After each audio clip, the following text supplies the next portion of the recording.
Hey friends, welcome to another episode and season 3 of the Adrian Show. This is my podcast where I speak with folks that are having a great impact on what we call the future of work. Beyond just the enablers and vendors who are transforming this space, I will also be including intimate conversations with people who are navigating the future of work.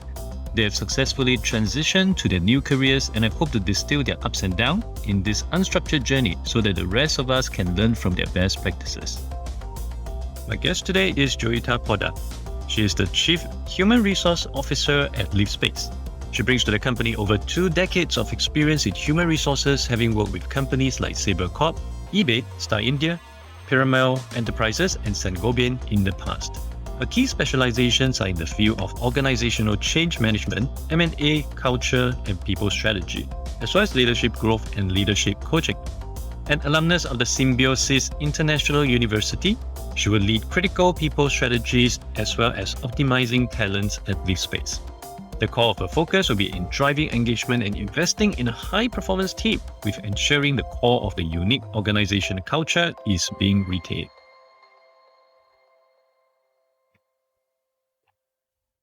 Hi Joyita, welcome to the show. Hey, hi Adrian. Thank you for having me. It's a pleasure to be on the podcast. I'm Joyita. I am the head of HR, People and Culture at Livspace. I've been with the company about 3.5 years, an extremely exciting space to be in. A quick introduction, Livspace, Asia's the largest omni-channel home renovation and interior platform. We're technically a one-stop solution for homeowners, people who are looking to design their homes or essentially looking to operationalize the entire last mile fulfillment of their homes. Headquartered here in Singapore, and we operate in Singapore, Malaysia, and India. Presence spans across these 3 countries. We've just launched our business in the Middle East, and we are present in more than 30 different cities across all of these countries. We've delivered more than 100,000 homes till date, and sold over 7.5 million SKUs through our platform. So an extremely proud moment. We recently announced our turning unicorn. Again, a very proud moment for us. Of course, you can find out a lot more about Livspace on our website, and that's very quickly about the company. How many headcounts would Livspace have at this moment around the world? Yeah, sure. We are roughly, and this is a combination of our employees on payroll and our partner network, who we all associate with Livspace seamlessly. There are roughly 7,500 partners and employees. 50% of these work as partners and 50% as full-time. Our key focus today is really to discuss about employee welfare or employee benefits, as some may call it. And of course, with any companies that are hiring, which require talents right now, especially in Singapore, it is a very saturated space. In your personal opinion, why is employee benefit or employee welfare important for companies? I can give you the perspective, and given that you're absolutely right, we're in an extremely competitive space. The talent availability is getting smaller. And I think what's happened as a result of the pandemic is that increasingly people are becoming more and more careful about who they want to join and where they want to be.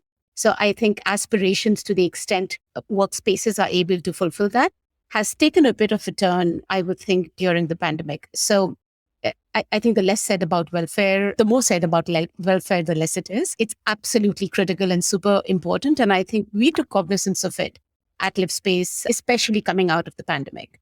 There are a couple of, and I think as far as we see the benefit of welfare and the upside of it, I think number one is it truly is a reflection of an employee's value proposition, and it's the core of the culture of who the company is. And I think it's a reflection in how we extend our employee benefits and welfares, not just with the pure intent of attracting people, but ensuring that once people are in your system, they feel like they're being taken care of.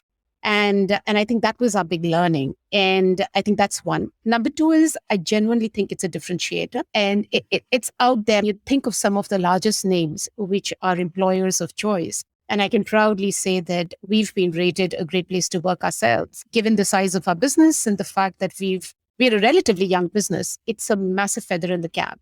And that's again an extension of how well people feel cared for in the system. And again, that translates back into welfare or the smaller, softer things that we extend to our employees in their lifetime of being employed with us.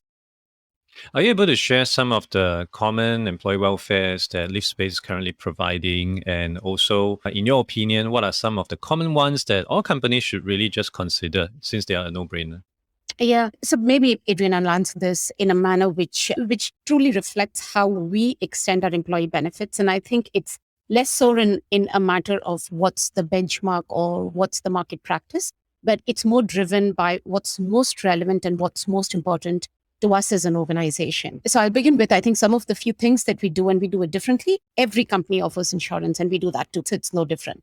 But our insurance programs ensures there is an extension of the insurance program in some of our markets to the extended family. And what I mean by that is your parents-in-law, et cetera, get covered. In Singapore, we've ensured that, and this is again bearing in mind that our benefits is in tandem with our population, which is extremely young, right? So do people really care about having extensive medical coverage? Is that one of their biggest concerns? It's not. But what could be a concern to them is to ensuring that their parents are well taken care of or their extended families are taken care of.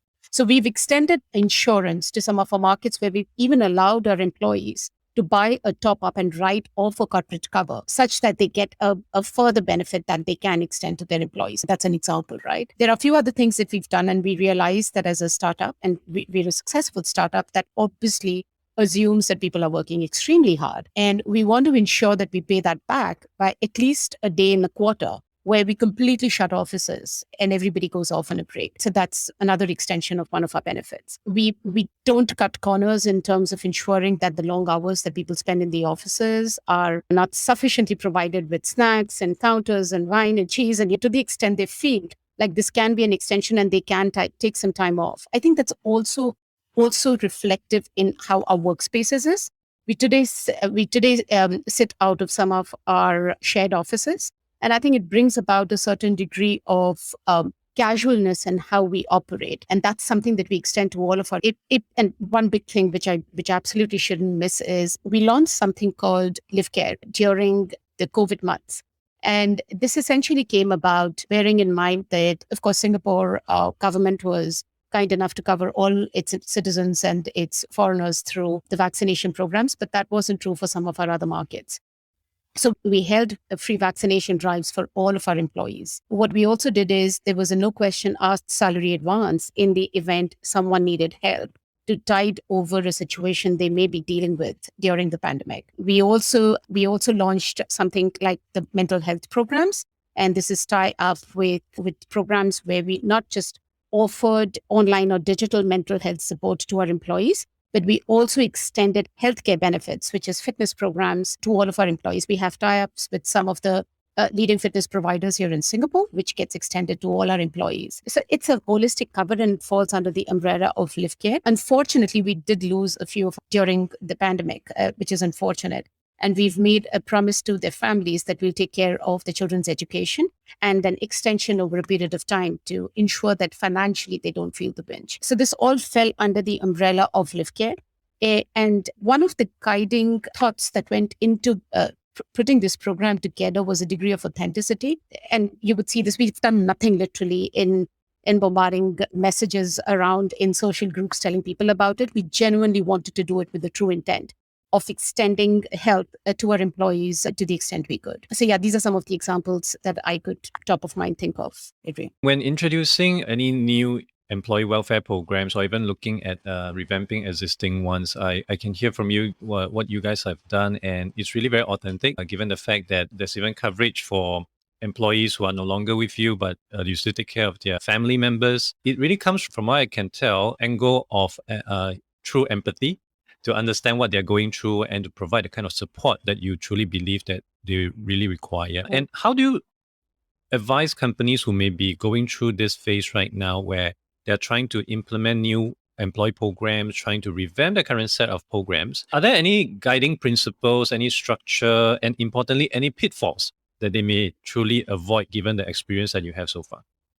Yeah, let me answer your first question first, Adrian. And looking at how we've thought through some of the welfare programs and benefits for our employees, the first and foremost is everyone wants to be cared for. And I think that was one of the biggest learnings that I would think that the human population in general has come out of the COVID, realizing that care, giving back to society, and ensuring that you stay more closely connected to your families has become the most primary focus for most people. And I think that to the great resignation, so to speak, people rethinking their careers, rethinking what they want to do. And it's no different, right? So we essentially, and the one advice that I would give to all companies, as much as it's worked for us, is think of workspace as an extension of what an employee's life would be otherwise like. It's impossible. And there was a survey that was done which said that most employees commented that when they are part of a family, they can't leave the issues related to the family at the doorsteps when they leave for work. And now it becomes worse because they're actually not even leaving the doorstep. They're actually in the house, and it's a hybrid model, and you're working through that. So you have to bear in mind that it's, in as much as we want the workspace to be segregated from an employee's personal life, in reality, it's intermingling. Right. And I think every welfare program needs to bear in mind that the employee will carry that extension into their lives. I think one of the biggest pitfalls that I would think, and we have a very young population, our average ages in the company is maybe in the late 20s, early 30s, extremely young people. And one of the biggest realizations was that digital skills is important, right? It's super critical to ensure that this model, the hybrid model or working from home model, or even working at an office model, the pandemic has really taught us to be digitally smart. But digital skill does not assume that everybody brings in a certain degree of soft skill. And I think it's the softer skills which really allows you to move out of the screen and really interact with people at a personal level. So how do you ensure that the personal connection in your conversations with people is not lost? And I think that was super critical. I think the third thing is this entire matter of self-discipline, and how do you ensure that self-discipline is not creeping into how people start feeling less or more productive. And that's a massive pitfall for most employees. And I think the most important one is resilience, keeping up with the pressures of what the company demands, what your family demands, and the work demands, right? Is the resilience and the adaptability to the new ways of working. I would think these are some things that I would keep in mind as I'm thinking through my holistic benefits program, is to ensure that it encompasses all of these. Going through your history, I noticed that you've also worked with very large companies, and right now you're working in a startup, although they are unicorn status. Do you see any difference in the kind of employee welfare that is being rendered between an MNC versus a startup? In conversation with my founder, and we talk about this often, is how do you ensure that in everything that you do, there is a certain degree of authenticity? And I think that was my biggest learning in working with a startup. Not to say that programs with larger companies are not authentic. I think the authenticity comes from the standpoint that whatever we do, and I think that's one of the things that I said earlier in the conversation, has to be related. I can go around and benchmark benefits and launch a benefits program only because the market is doing X, Y, and Z, but it may not be relevant to my internal ecosystem at all. So I think the first and the foremost is to make sure that whatever you're doing comes from a certain degree of a need and an authentic need that exists within the system. And I think most of our benefits, to be honest, Adrian, and most startups, especially the early startups, would start with more conservative benefit programs, and they evolve basis what is it that their employees need. And I think that was my biggest learning. I also think large companies, and I've been with very many, and I can't blame them. We've been present in some of my previous companies in about 50, 60, 70 countries. How do you ensure that the benefits program that you're implementing it touches every person across all of those markets? And I think one of the things that I have learned is we use a more decentralized approach on the benefits program here with our startups, given that we are present in multiple countries and multiple cities. Trust me, what works for a large city in a country may not apply to a smaller city in the country. So how do you make sure that it's relevant? It actually touches the person to the extent the intent of the benefit is actually helping the person at the ground level. And I would say that's probably been my biggest learning working with the startup. And in assessing the relevancy of all these employee benefits and employee welfare program, what is the level of involvement from your employees in relaying across to you the kind of support that they need? Because bearing in mind, some employees may just bite the bullet and just endure whatever they don't have. Are there regular pulse survey to understand? Are there focus group, etc., to ensure that whatever you put out there is really truly relevant for them? Extensive, Adrian. We run our employee, and we call them the ENPS surveys, which is an employee net promoter score, which ironically is fantastic for a startup. Our ENPS scores are extremely encouraging. And I wouldn't say that's how we started out. Every ENPS that we run every quarter, we ensure that whatever feedback that we receive is actually implemented in a matter of priority. And to be honest, my pet peeve about pulse surveys is always this: do not run a pulse survey if you don't want to do anything about it, right? So we do that regularly. And I think that's an indication of why our pulse looks that great. We also run multiple touch points with our employees, and we decentralize some of them. So we allow the business leaders in their own respective cohorts to run employee surveys. And we have a couple of platforms which are open forums. And these are Ask Me Anything forums, where employees can ask any question. It could be related to the platform, it could be related to our business model, it could be related to the processes or employee benefits. And we take all of that very seriously and ensure that we go back with a response, either with a changed benefit, or then we at least get back to the employees as to why we can't do it if we can't do it now. When it comes to pulse survey, there will always be that small minority that may raise certain things that doesn't really resonate. So perhaps a guy who insisted that, every one of us should be chauffeured to work, supposed to go back to office. How do you ensure that this person is heard, but at the same time not to bend over backwards and create that kind of situation where you want to put things out that just doesn't make sense for everyone? Yeah, and we have multiple of those requests, right? People would want a dispenser where they can actually dispense of electronic products free of cost if they had to, right? So the demands can be anything. And like I said earlier, Adrian, is we use our employee communication platforms. We do an all hands with the once every quarter. But every leader has different all hands with their respective employees in cohorts. And wherever the feedback comes in from, we have a very open display of what the pulse is looking. What are the areas that we've worked on, and the ones that we can't because it's either not a priority for the company or because at this point in time, it's not making sense. And if it's unreasonable, then it is unreasonable. And we tell people that this is unreasonable and we can't act on this right now. So I think the communication channels are very open. Also, maybe because of the size of the general age of population in the company, people are very okay to walk into any manager's room and ask them for whatever they think is right. And I think that the channel of communication, keeping it open, has generally.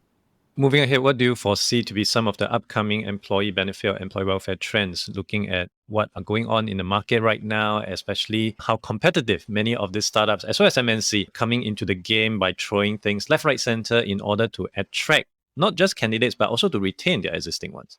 Yeah, I would say, and I wouldn't really limit this to just benefits, but I think what would really differentiate a company from the other, I think things people would care about most is flexibility. I think there's enough more and said in the market about flexibility of work wherever you can work from. And barring our roles, which are actually required to be on ground or customer facing roles, we actually give the flexibility to our employees to work from anywhere. Some of them have chosen to move back to their home countries or home cities, and they work from there. And that's okay. To the extent it doesn't disrupt work, I think that's one. Two is, I think, more naturally and hygiene is going to be of paramount importance, I think, for all employees across the world. And I think the pandemic has shaken everybody up. And I think people would care about what health benefits and general hygiene conditions that a company is able to extend itself to. This is subtle. I've been reading up a little bit in terms of what other companies are doing and what's happening around the world. I think how companies give back to the society, or an ability to just be positioned as an employer that's caring, will matter to employees. And I think, and I don't mean CSR for the sake of doing CSR, but I think just noble and a well-thinking and well-intended company will probably see itself having a longer runway than companies that are here for the short term. And I think more at an employee standpoint, extension or ability to tap into different digital platforms to stay connected will, again, and to the extent we are able to extend that as a benefit to employees. We've actually done that for a handful of our employees where we've given them home office setups, given them extension to our digital platform so that they can stay connected. I think all of these things would matter. Thank you so much for sharing with us extensively on how to plug the new employee welfare gap. For people who are interested to learn more about yourself as well as your company, where can they go to? Livspace.com, and we have a Singapore platform as well as India and a Malaysia platform. You should absolutely go tap onto the Livspace platform, and if you're doing up your homes, absolutely use our services. That would be great. To know more about me, you can find me on LinkedIn as Joyita Poddar. All this will be added into the show notes. Jyoti, thank you so much for speaking with us today. I really enjoyed my conversation and appreciate your time. Thank you. Likewise. Thank you, Adrian. Thank you for listening to the podcast. You can refer to the show notes for links to more information about our guests and their businesses. If you enjoyed this podcast, it would be helpful to give a review on iTunes or follow me on Spotify. If you're using Overcast, please hit the star button under the episode. That will help get this episode and podcast out to more people who may find it useful. I'll see you in the next episode of The Adrian Show.